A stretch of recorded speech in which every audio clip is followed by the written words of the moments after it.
Assalamualaikum warahmatullahi wabarakatuh. Bertemu lagi bersama saya Alia Rizka Ayu Ramadhani. Dampak COVID-19 dan upaya penanganannya. Penanganan COVID-19 ini masih menjadi prioritas karena pemulihan kesehatan merupakan prasyarat terjadinya pemulihan sosial ekonomi. Masyarakat dapat turut berkontribusi mempercepat berakhirnya pandemi dengan melakukan langkah-langkah preventif yaitu 3M, mencuci tangan, memakai masker, menjaga jarak, dan berusaha tetap produktif dengan mematuhi protokol kesehatan. Dampak terjadinya pandemi COVID-19 ini yaitu memukul hampir semua sektor ekonomi menurun. Ekonomi merupakan faktor yang terpenting dalam kehidupan manusia. Kebutuhan ekonomi erat kaitannya dalam kehidupan sehari-hari. Manusia memenuhi kebutuhannya seperti makan, minum, pakaian, tempat tinggal, dan lain-lain memerlukan suatu ekonomi yang kuat.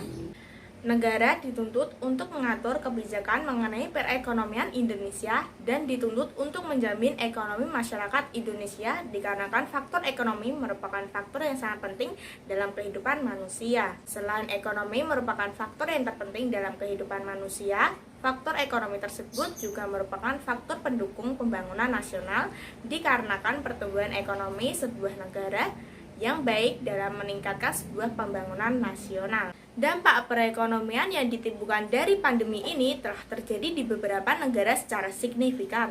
Selain Cina, negara Korea Selatan juga akan mengalami negara yang terdampak terhadap ekonomi. Dampak ekonomi dari COVID-19 ini akan menghentikan usaha hampir 24 juta orang di Asia Timur dan Pasifik. Bahkan Bank Dunia juga memperkirakan hampir 35 juta orang akan tetap dalam kemiskinan.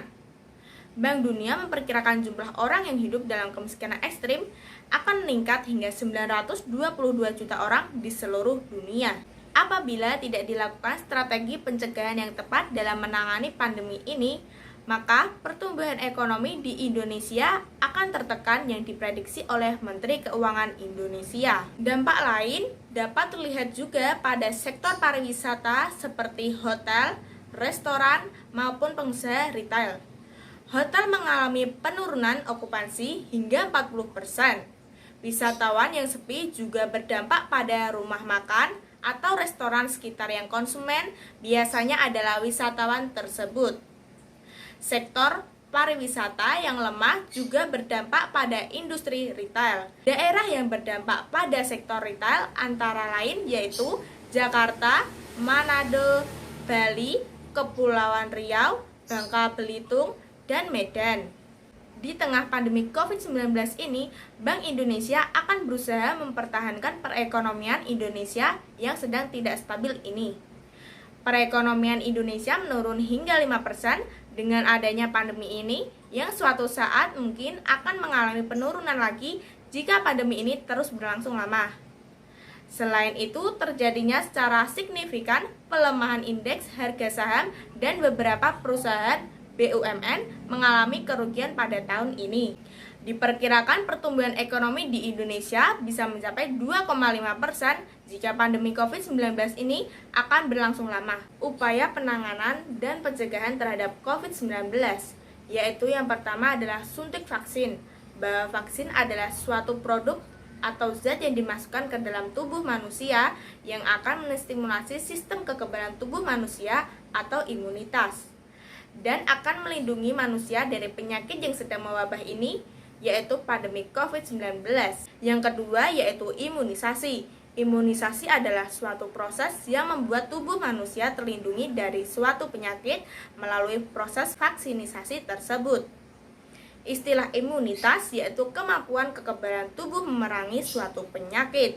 Dengan demikian, apabila terjadi imunisasi, akan terbentuk imunitas dan akhirnya kita dapat terlindungi. Yang ketiga yaitu menjalani pola hidup yang sehat dengan cara memberikan asupan makanan yang sehat dan sempurna. Yang keempat yaitu selalu mencuci tangan usai ke tempat umum atau menyentuh alat-alat publik karena berpotensi mengandung virus yang disentuh oleh pengidap virus corona. Dan yang terakhir yaitu untuk selalu menggunakan masker atau memakai masker di ruang publik. Cukup sekian sekilas info dari saya. Wassalamualaikum warahmatullahi wabarakatuh.